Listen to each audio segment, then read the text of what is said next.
a gente teve mais dirigentes sendo anunciados do que jogadores nesse fim de ano, né? Aliás, né, esse final de semana o Corinthians confirmou o Marcelo Paes. Hein?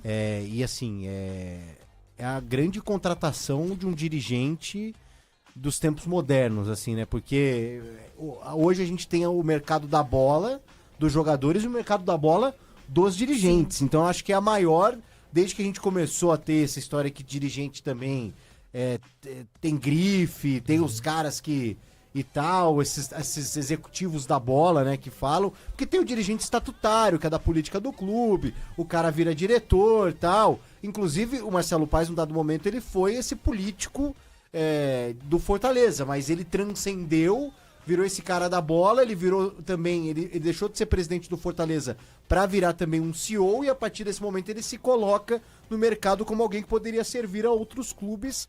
E o Corinthians acho que faz uma aposta bem interessante.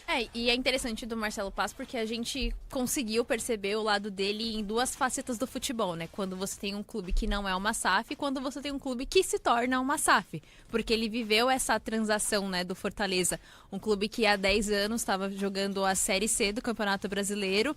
Tem uma remontada incrível com elencos que muita gente questionava e duvidava. Eu acho que de todos os que a gente viu do Fortaleza, o do último ano foi o mais questionável dessa temporada e também da temporada passada, né, contratações como as do Daverson, Diogo Barbosa, Breno Lopes, o próprio Davi Luiz, assim, eu acho que são jogadores que fugiam totalmente do estilo que o Fortaleza estava contratando, que era um time que costumava apostar mais do que ter esses medalhões no elenco, e eu acho que aí ele errou nessa questão, mas foi nesse último ano. Em contrapartida, ele vem de anos fenomenais, levou o Fortaleza para a final de campeonato final da Copa Sul-Americana, levou o Fortaleza para Libertadores.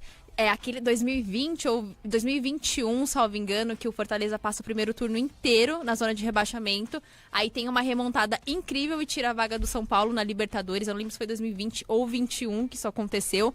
Mas assim, eu acho que ele é um dirigente pro Corinthians e que vai dar muito certo se ele tiver a liberdade para poder gerir o clube. Porque a gente sabe que o Corinthians enfrenta esses problemas, né? E os próprios dirigentes acabam falando, e o próprio Memphis Depay, ele falou depois que o Corinthians foi campeão da Copa do Brasil, que tem dirigentes que querem derrubar o clube. E aí eu acho que entra um pouco nessa seara do o quanto o Marcelo Paes vai ter de liberdade para poder montar um elenco, para poder montar uma estrutura, tanto financeira também, porque eu acho que ele vai acabar ajudando um pouco nesse aspecto, porque ele tem esse perfil também de se sentir livre para poder ajudar o clube de fato, porque se atrapalharem ele, aí não vai adiantar a gente falar assim, poxa, mas ele fez trabalhos incríveis no Fortaleza e no Corinthians não consegue fazer, porque aí a gente vai perceber que tem outros dirigentes ali que estão atrapalhando o trabalho dele, mas acho que foi uma contratação acertada demais e no momento certo, né? Ficou até estranho, porque o Bruno Spindel era o primeiro nome do Corinthians, né?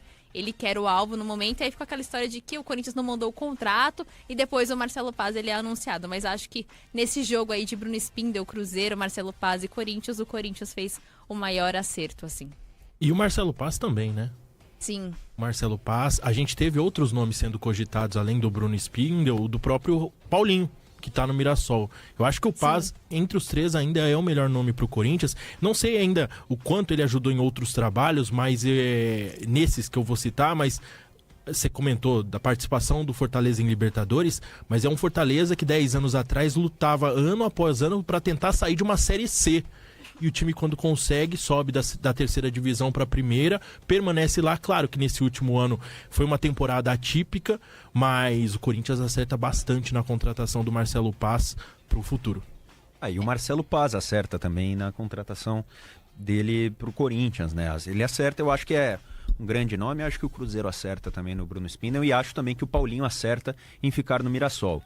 Então, para mim, esses três nomes que a gente citou aqui, todos terão bons anos em 2026, se acontecer aquilo que a gente espera que aconteça, né? Agora, eu acho que tem uma situação que o Fabinho Soldado, ele vai pro Corinthians, ele tinha uma função no Flamengo absolutamente diferente da que ele tinha no Corinthians, certo? Ele teve um upgrade na carreira, em questão de função, tá? Não tô falando de clube, mas de função do que ele era no Flamengo, que ele era mais, talvez, um assistente. Ele trabalhava no scout, né, PDV? Scout. Ele basicamente fazia um gerenciamento de atletas e indicava, olha, isso aqui é bom, isso aqui não é. Exatamente. Basicamente ele fazia isso. E aí ele tem esse upgrade no Corinthians como um executivo de futebol, e que aí eu vejo também que a função que o Marcelo Paes vai exercer no Corinthians, ela é diferente também do que o Fabinho estava exercendo. O Fabinho, ele tinha essa questão do executivo, de contratação, de jogador. Agora, eu acho que o Marcelo Paes, ele chega para ser um administrador do Corinthians, além de relação de jogador e de contratação, de organização do clube. É mais sobre estrutura, me parece, Sim. a contratação dele. Não é diferente, por exemplo, do que o Anderson Barros faz no Palmeiras, que é justamente para contratar jogadores, né? Ele faz só essa parte. O Marcelo Paes, para mim, ele vai participar da estrutura do clube. Ele é chamado até por essa perspectiva de empresário que ele tem mesmo, né? E o Corinthians precisa disso no momento. Conquistou a Copa do Brasil, conquistou o Campeonato Paulista, tem um bom time para começar o ano de 2026, mas precisa ajustar essa estrutura, né? Porque o discurso do Memphis depois, ele deixa extremamente claro que há algo errado na direção do Corinthians. E eu não tô falando do presidente, não. Tô falando da questão estrutural do clube mesmo. Eu acho que o Marcelo Paes, ele chega justamente nesse sentido. Sim, também acho. Dentro disso, ainda desse universo dirigentes, renovações, então a Gabi falou do Spindle no Cruzeiro, que era o nome cotado talvez pro Corinthians. Aí acho que realmente o Corinthians, ele traz, acho que um cara muito mais completo nesse sentido. E sabe claro trabalhar que, com pouco dinheiro, né, PDV? que sabe trabalhar com pouco dinheiro em tese, e que espero que ele também consiga ter essa mentalidade no Corinthians de alguma forma, seja criativo, como foi no Fortaleza de achar bons reforços, né? Porque eu acho que ele erra a mão esse ano, o time do Fortaleza fica envelhecido, muita cobra criada, sabe? Daverson, Marinho... Não tem como dar certo, cara. Não tem como dar certo. Aí alguns jogadores que rendiam em outras temporadas caem de rendimento, que é normal também. Mas aí o Corinthians também talvez seja uma outra realidade, até para atrair um outro tipo de atleta, mas ainda assim ser criativo.